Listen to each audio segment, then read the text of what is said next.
بسم اللہ الرحمن الرحیم والصلاة والسلام علی سید المرسلین اما بعد فاعوذ باللہ من الشیطان الرجیم بسم اللہ الرحمن الرحیم۔ نبی رحمت صلی اللہ تعالی علیہ وسلم کا فرمان کہ جو کوئی شخص مجھ پر 50 مرتبہ درود پاک پڑھے گا کل بروز قیامت میں اس سے مصافحہ کروں گا۔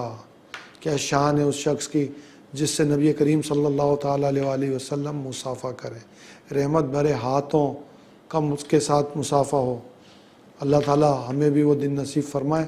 تو نبی رحمت شفیع امت صلی اللہ تعالیٰ علیہ وسلم پر درود پاک پڑھنے کا معمول بنائے، نہ صرف آپ بلکہ اپنے بچوں، دوستوں، احباب کو بھی نبی کریم صلی اللہ تعالیٰ علیہ وسلم کے پر درود پڑھنے کا کہیں۔ حضرت شمعون، بنی اسرائیل میں حضرت شمعون رضی اللہ تعالی عنہ ایک بزرگ گزرے ہیں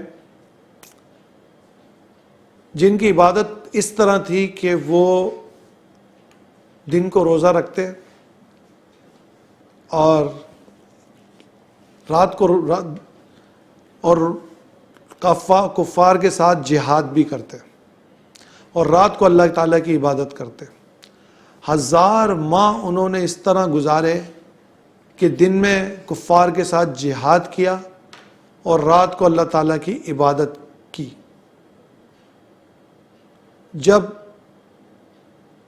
صحابہ اکرام علیہم رضوان کو یہ معلوم ہوا کہ بنی اسرائیل میں اس قدر عبادت گزار لوگ تھے تو وہ بڑے رنجیدہ ہوئے اور آقا صلی اللہ تعالی علیہ وسلم سے عرض کی، یا رسول اللہ صلی اللہ تعالی علیہ وسلم، ہماری تو عمریں بھی قلیل ہیں اور ان میں بھی کچھ وقت آرام میں اور کچھ وقت طلب معاش میں گزر جاتا ہے، ہم کس طریقے سے یہ عبادتیں کر سکیں گے؟ اس طرح تو بنی اسرائیل عبادت میں ہم سے آگے نکل جائیں گے۔ غمخوار آقا مدینے والے مصطفیٰ صلی اللہ تعالی علیہ وسلم یہ بات سن کر رنجیدہ ہو گئے، تو اللہ تعالیٰ نے نبی کریم صلی اللہ تعالی علیہ وسلم کو سورہ قدر کے ذریعے یہ بتایا اور ایک لیلۃ القدر رات عنایت فرمائی جو کہ 1000 مہینوں سے بہتر ہے۔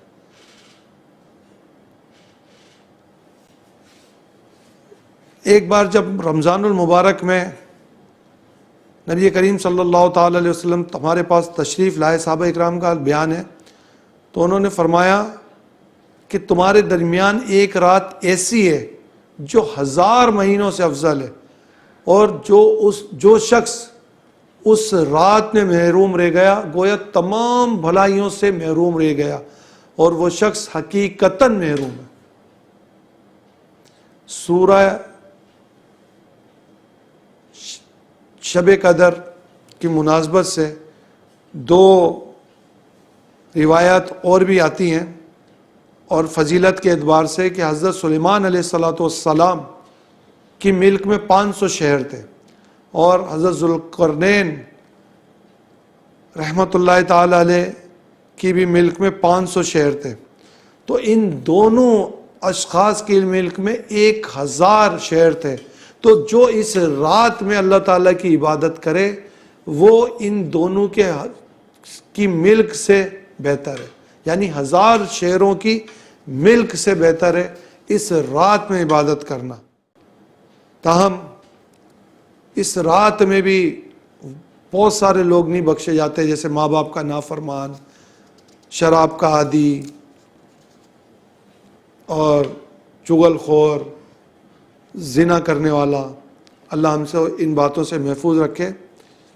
نبی کریم صلی اللہ تعالی علیہ وسلم، حضرت سیدنا عبادہ بن صامت رضی اللہ تعالی عنہ سے روایت ہے کہ نبی کریم صلی اللہ تعالی علیہ وسلم باہر تشریف لائے کہ ہمیں بتائیں کہ شب قدر کیا ہے۔ دیکھا کہ 2 مسلمان آپس میں لڑ رہے تھے۔ جب نبی کریم صلی اللہ تعالی علیہ وسلم نے ان کو دیکھا تو جو بات وہ کہنا چاہتے تھے وہ اٹھا لی گئی، یعنی شب قدر کا تعین نبی کریم صلی اللہ تعالی علیہ وسلم سے اٹھا لیا گیا، اور فرمایا اور پھر اسے کہا گیا کہ اسے تلاش کرو، اسے تلاش کرو۔ تو کس قدر دو مسلمانوں کی لڑائی کا نقصان ہے، اس کا اندازہ ہونا چاہیے کہ جب دو مسلمان لڑے تو ایک لیلۃ القدر جیسی رات کا تعین اٹھا لیا گیا، تو جو مسلمان لڑتے ہیں جھگڑتے ہیں ان کے گھروں میں، ان کے محلوں میں اور ان کے ملکوں میں کیا برکت ہوگی، کہاں سے برکت ہوگی۔ حضرت سیدنا عبادہ بن صامت رضی اللہ تعالیٰ عنہ نے فرمایا کہ سرکار مدینہ صلی اللہ تعالیٰ علیہ وسلم نے ارشاد فرمایا، شب قدر رمضان المبارک کے آخری عشرے کی طاق راتوں میں ڈھونڈو، یعنی 21ویں، 23ویں، 25ویں، 27ویں اور 29ویں۔ تو کوئی جو شخص ایمان کے ساتھ بنیت ثواب اس مبارک رات میں اللہ تعالیٰ کی عبادت کرے، اللہ تعالیٰ اس کے گناہ بخش دے گا۔ اور اس کی علامات کچھ اس طرح ہیں کہ یہ رات نہ زیادہ سرد ہوتی ہے نہ زیادہ گرم ہوتی ہے، اور اس رات میں سمندر کا کھارا پانی میٹھا ہو جاتا ہے، اور سورج بغیر شعاع کے طلوع ہوتا ہے، اور پوری رات میں شیاطین کو آسمان کے ستارے نہیں مارے جاتے۔ اب یہ اللہ تعالیٰ اپنے نیک بندوں کو یہ دکھاتا ہے کہ اس رات میں سمندر کا پانی میٹھا ہو جاتا ہے۔ ایک بار حضرت عثمان غنی رضی اللہ تعالیٰ عنہ سے حضرت عبید رضی اللہ تعالیٰ عنہ نے فرمایا کہ میں ایک رات سمندر پہ تھا تو میں وضو کرنے بیٹھا تو میں نے دیکھا کہ سمندر کا پانی میٹھا ہو گیا، تو مجھے بڑا تعجب ہوا۔ تو حضرت عثمان غنی رضی اللہ تعالیٰ عنہ نے فرمایا بے شک یہ رات لیلۃ القدر ہوگی۔ کئی بزرگان دین رحمہم اللہ المبین کا فرمان ہے کہ یہ رات پورے سال گھومتی ہے، یعنی سال میں کوئی بھی رات ہو سکتی ہے، البتہ جس پر زیادہ جو کلام ہے اور جو زیادہ علماء اکرام کا خیال ہے، اصحابہ اکرام کا خیال ہے کہ یہ رات رمضان المبارک کے آخری عشرے کی طاق راتوں میں ہے۔ حضرت عبداللہ ابن عمر رضی اللہ تعالیٰ عنہ سے روایت ہے کہ شب قدر آخری 7 راتوں میں ہے، یعنی 15 رمضان کے بعد جو آخری 7 راتیں آئیں گی اس کے اندر شب قدر ہے۔ ہمارے امام اعظم ابو حنیفہ رضی اللہ تعالیٰ عنہ کا قول ہے کہ رمضان المبارک پورے سال گھومتی رہتی ہے، پورے سال میں کوئی بھی رات شب قدر ہو سکتی ہے۔ امام مالک رحمۃ اللہ تعالیٰ علیہ کا بھی یہی فرمان ہے کہ شب قدر پورے سال میں کوئی ایک شب ہو سکتی ہے۔ تو پورے سال اس طرح عبادت کرنی چاہیے کہ رات کو عشاء کی نماز با جماعت پڑھنی چاہیے۔ جس نے عشاء کی نماز با جماعت ادا کی اس نے شب قدر میں اپنا حصہ پایا۔ اور رات میں ایک دعا، جب بھی آپ روزانہ دعا مانگیں تو یہ دعا پڑھ لیں، عجائب القرآن میں یہ دعا درج ہے کہ جو بھی یہ شخص دعا پڑھے گا رات میں 3 مرتبہ، گویا کہ اس نے شب قدر پا لی۔ وہ دعا کیا ہے؟ لا الہ الا اللہ الحلیم الکریم سبحان اللہ رب السماوات السبع ورب العرش العظیم۔ تو جو کوئی شخص 3 مرتبہ یہ دعا پڑھے گا گویا کہ اس نے شب قدر پا لی۔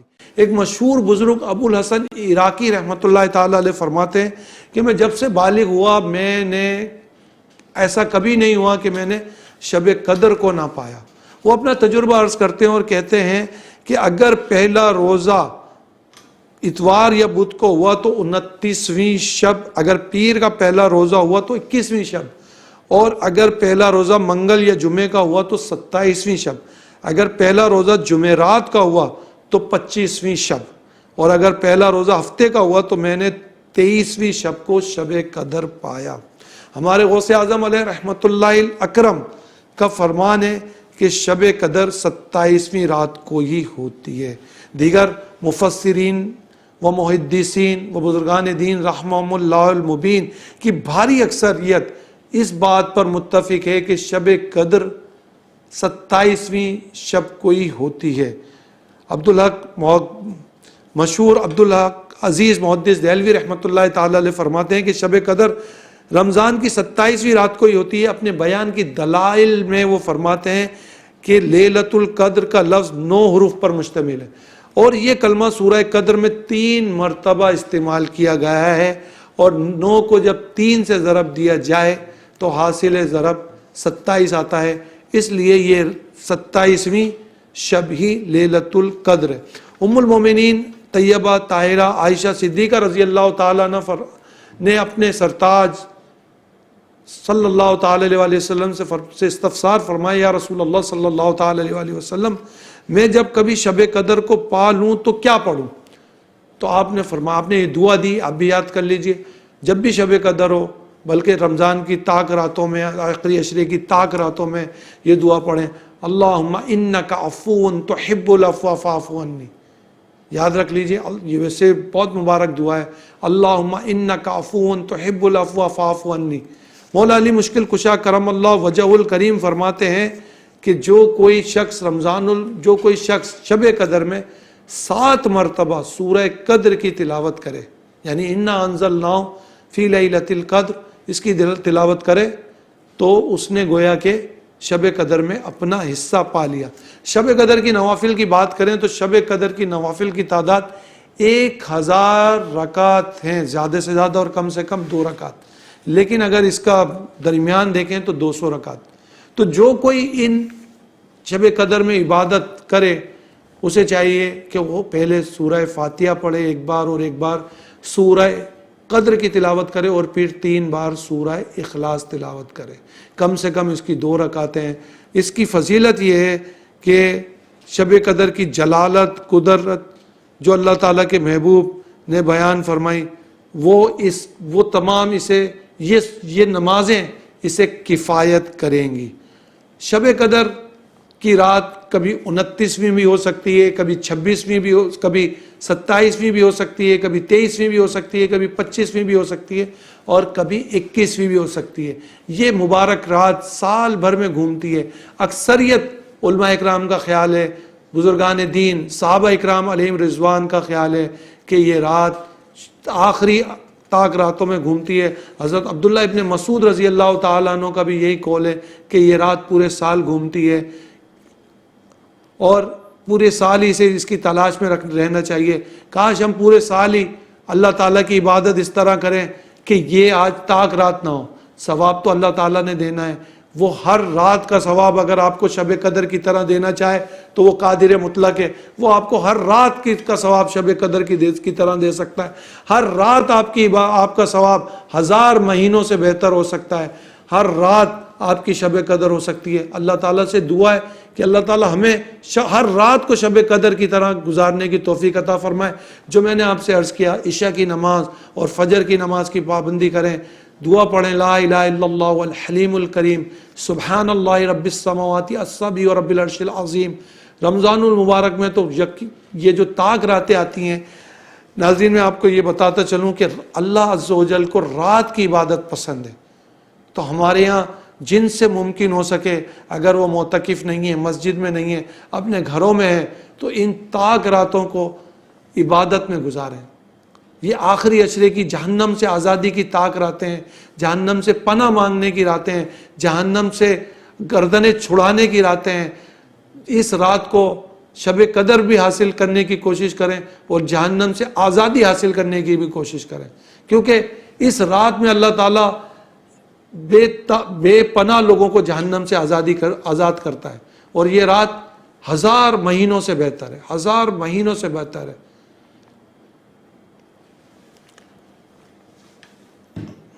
ہم اپنے پروگرام کے اندر ایک طریقہ اور ایک دعا بھی شامل کرتے ہیں۔ تو بات طاق راتوں کی چل رہی ہے، تو یہ دعا آپ یاد کر لیں کہ اس کی فضیلت یہ ہے کہ جو کوئی شخص روزانہ رات کو اس دعا کو پڑھ لے گا، گویا کہ اس نے شب قدر کو پا لیا۔ دعا یہی ہے، لا الہ الا اللہ الحلیم الکریم، سبحان اللہ رب السماوات السبع و رب العرش العظیم۔ نبی کریم صلی اللہ تعالی علیہ وسلم کا طریقہ بھی ہم آپ کو بتاتے ہیں۔ نبی کریم صلی اللہ تعالی علیہ وسلم کو رنگوں میں، لباس میں سفید رنگ کا لباس پہننا پسند تھا۔ آپ صلی اللہ تعالی علیہ وسلم سفید رنگ کے کپڑے پہننا پسند فرمایا کرتے تھے۔ کوشش کریں کہ آپ بھی آقا کریم صلی اللہ تعالی علیہ وسلم کی پسند کی وجہ سے یہ کپڑے پہنیں۔ ایک بزرگ رحمۃ اللہ تعالی علیہ کا قول ہے کہ جو شعبان المعظم کے روزے اس وجہ سے رکھے کہ آقا صلی اللہ تعالی علیہ وسلم کو شعبان المعظم کے روزے پسند تھے، تو کل بروز قیامت اس شخص کو آقا صلی اللہ تعالی علیہ وسلم کی شفاعت نصیب ہوگی۔ تو جو شخص کپڑے اس طرح پہنے کہ یہ کپڑے آقا صلی اللہ تعالی علیہ وسلم کو پسند تھے، یہ رنگ آقا علیہ الصلوۃ والسلام کو پسند تھا، یہ چلنا اس طرح آقا صلی اللہ تعالی علیہ وسلم کو پسند تھا، یہ بیٹھنا آقا صلی اللہ تعالی علیہ وسلم کو پسند تھا، یہ بات کرنا آقا صلی اللہ تعالی علیہ وسلم کو پسند تھا، اس طرح لیٹنا آقا صلی اللہ تعالی علیہ وسلم کو پسند تھا، تو یہ ساری وہ باتیں ہیں جو آپ نبی کریم صلی اللہ تعالی علیہ وسلم کی محبت میں کر رہے ہیں، تو انشاءاللہ آپ کو کل بروز قیامت اللہ کے حبیب صلی اللہ تعالی علیہ وسلم کا قرب بھی نصیب ہوگا، شفاعت بھی نصیب ہوگی۔ اللہ تعالی عمل کی توفیق عطا فرمائے، آمین بجاہ النبی الامین صلی اللہ تعالی علیہ وسلم۔